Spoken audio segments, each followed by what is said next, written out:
Good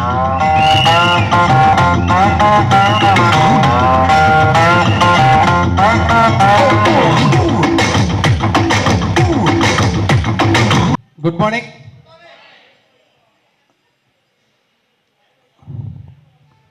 ఈరోజు ఈ కార్యక్రమానికి మనందరికీ కూడాను పవర్ అకాడమీ అనే ఒక సంస్థను స్థాపించి ప్రతి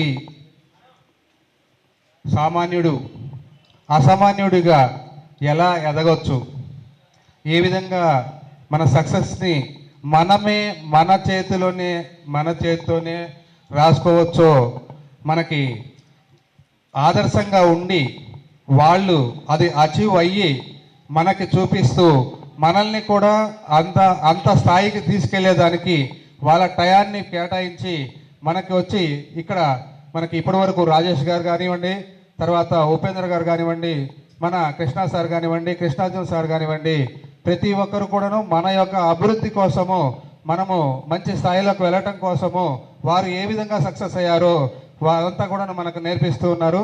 ఇలాగా ఒక గొప్ప సాంగత్యంలో ఈ పవర్ అకాడమీలో మేము కూడా ఉన్నందుకు చాలా ప్రౌడ్గా ఫీల్ అవుతున్నాము. మేము ఈ యొక్క జర్నీలో ఏ విధంగా కొంచెం సక్సెస్ అయ్యామో, మేము బిఫోర్ ఏంటి, అసలు ఆఫ్టర్ ఏంటి, మేము ఇంతకుముందు ఏం చేసేవాళ్ళం, ఇప్పుడు ఏం చేస్తున్నాము, దానివల్ల మాకు వచ్చినటువంటి ఫలితాలు ఏంటి, ఇవన్నీ కూడా మీతో పంచుకునే ఒక అవకాశాన్ని ఇచ్చినందుకు thank you sir. Thank you very much sir. ముందుగా మా యొక్క చిన్న ఏవీ తోటి స్టార్ట్ చేద్దాం సార్. Thank you sir.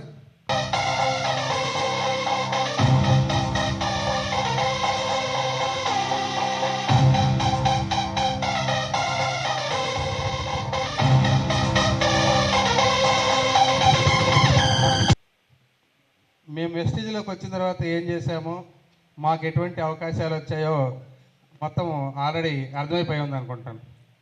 అవునా? ఆల్రెడీ. అయితే బిఫోర్ మేము ఏం చేసేవాళ్ళం, అసలు దీంట్లోకి ఎందుకు వచ్చాం? మరి ఇప్పుడు ఇంత చెప్పారు సార్, మేము ఒక బిజినెస్ ఫీల్డ్లో ఉన్నామని. అదేంటి, మేము ఏం చేసామనేది కూడాను ఒక చిన్న పీపీటీ ద్వారా తక్కువ. Welcome to sir.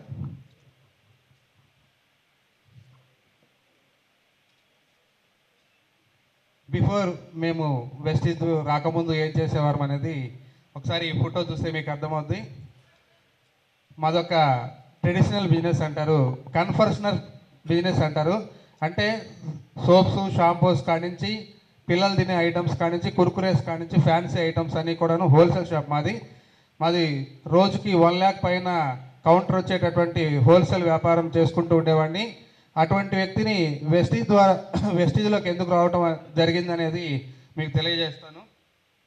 ఇలాగా 4 ఎంప్లాయీస్ తోటి ఇక్కడ నేను వ్యాపారం చేసుకుంటూ ఉంటాను. అలానే ఇంటి దగ్గర కూడా మాకు ఇంకొక కిరాణా షాప్ ఉంది, బజార్లో హోల్సేల్ షాప్ ఉంది, అలానే ఇంటి దగ్గర కిరాణా షాప్ ఉంది. ఇలాగా మంచిగా బిజినెస్ చేసుకుంటూ ఒక మంచి ఆదాయాన్ని పొందుతూ, ఆ ఆదాయంతో ఎప్పుడు కూడా మా నాన్నగారు చాలా క్లబ్ అని, అలాగే లయన్స్ క్లబ్ అని ఇలాంటి క్లబ్స్ అన్నీ ఉంటాయి. వీటి ద్వారా నేను 25 సంవత్సరాల నుంచి కూడాను సోషల్ యాక్టివిటీస్ చేస్తూ ఉంటాను.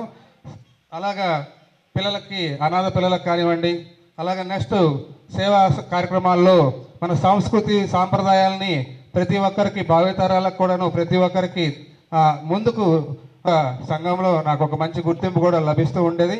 అది కొండేటి రోసయ్య గారు మా గవర్నర్గా చేశారు, అలానే ఉమ్మడి రాష్ట్రానికి ముఖ్యమంత్రిగా చేశారు. అలాంటి ఎంతోమంది ప్రముఖులతోటి నాకు ఎన్నో రకాల వాళ్ళతోటి కలిసి సేవా కార్యక్రమాలు చేస్తూ ఉండేవాడిని. ఇలాగా ఈమె ఒకసారి మీరు ఈమెను కనుక గమనించినట్లయితే, ఈ పెద్ద ఆమె ఒకసారి తెలుసండి. ఆమె మా ఊరు వాళ్ళకి తెలుసు, బయట ఊరు వాళ్ళకి చాలామందికి తెలియదు. ఏమో వచ్చేసరికి మీకు మన భారతీయ జెండా రూపకర్త అయినటువంటి పింగళి వెంకయ్య గారి యొక్క కుమార్తె, ఏకైక కుమార్తె పింగళి వెంకయ్య గారికి ఒకే ఒక కుమార్తె. ఆమె పేరు ఘంటసాల సీతా మహాలక్ష్మి గారు. మా ఊర్లోనే, మాచల్లోనే ఉండేవారు. ఇలాగా ప్రముఖులందరితోటి పలు సేవా కార్యక్రమాలు నిర్వహిస్తూ 10 మందికి ఉపయోగపడుతూ, నాకు కూడా ఒక సాటిస్ఫాక్షన్గా మాకు జీవితానికి పుట్టినందుకు, ఈ జన్మ తీసుకున్నందుకు ఎన్నో ఇంత చెప్పారు కణాలు జరిగింది.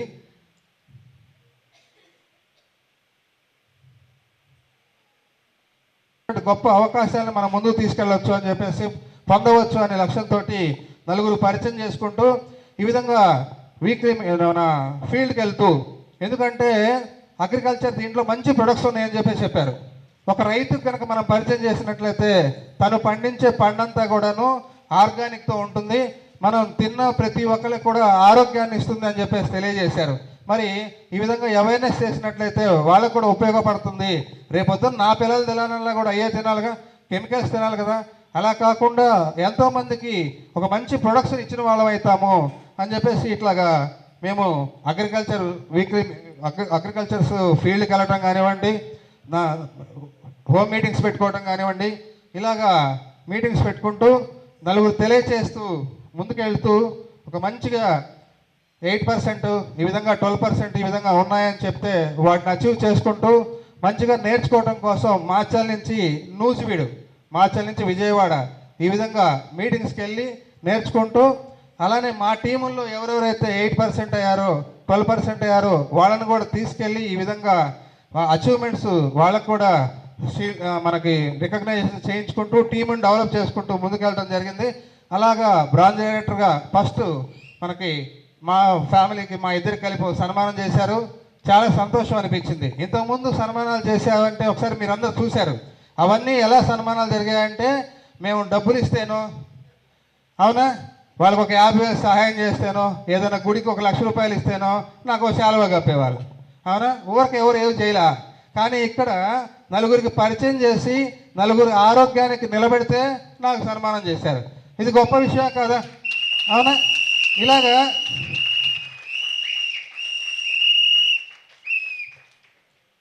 చెప్పాను ఇంతాకే, నేను పొందటమే కాదు 10 మందికి ఒక మంచి అవకాశాన్ని ఇవ్వచ్చు అని చెప్పేసిన తర్వాత ఇట్లా వీక్లీ మీటింగ్స్ని గురజాల్లో, మాచలలో, అలానే మిర్యాలగూడెంలో ఇలా కొన్ని సెంటర్స్లో ఈ విధంగా వీక్లీ మీటింగ్స్ని పెట్టుకుంటూ టీముని డెవలప్ చేసుకుంటూ ముందుకెళ్ళడం జరిగింది.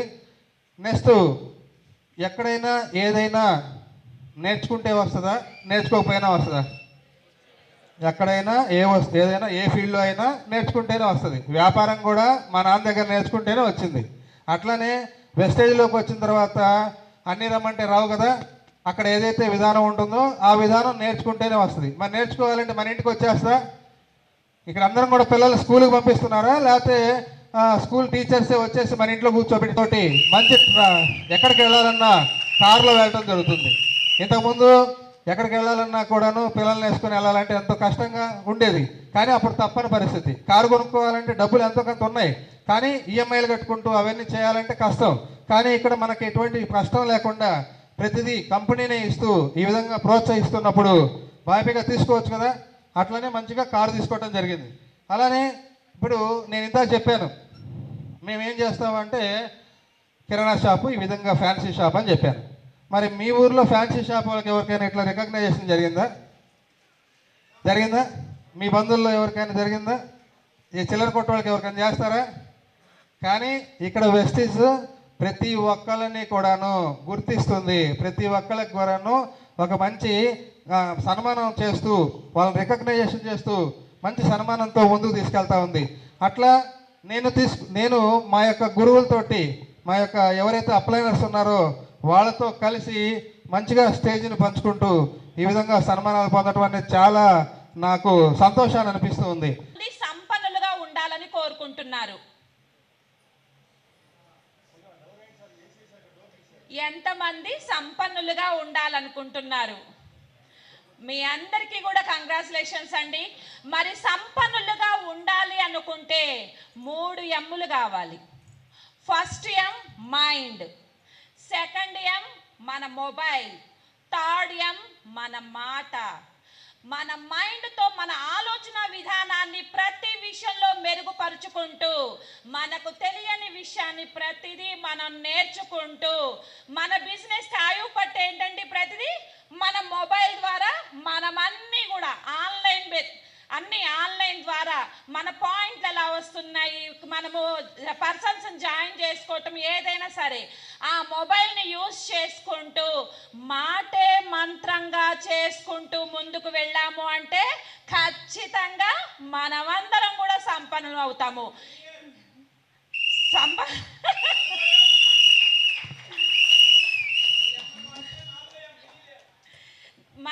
సార్ చెప్పారు, నా పేరు భారతి, మా సార్ పేరు మస్తాన్ రావు. భారతి మస్తాన్ రావు అనేది ఇది వరకు కేవలం పేర్లు మాత్రమే. ఈ రోజున భారతి మస్తాన్ రావు అనేది ఒక బ్రాండ్గా తయారైంది.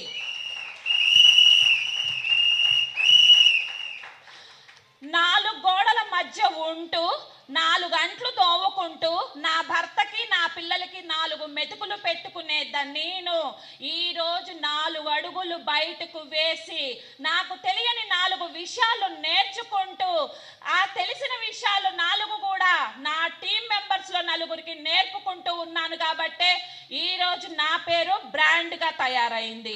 మరి మీరెంతమంది మీ పేర్లని బ్రాండ్గా మార్చుకోవాలని కోరుకుంటున్నారు? మరి మార్చుకోవాలని కోరుకునే ప్రతి ఒక్కరికి కూడా హార్ట్లీ కంగ్రాచులేషన్స్ అండి. 4 గోడల మధ్య ఉన్నంత కాలం నాకు ఎటువంటి గుర్తింపు లేదండి.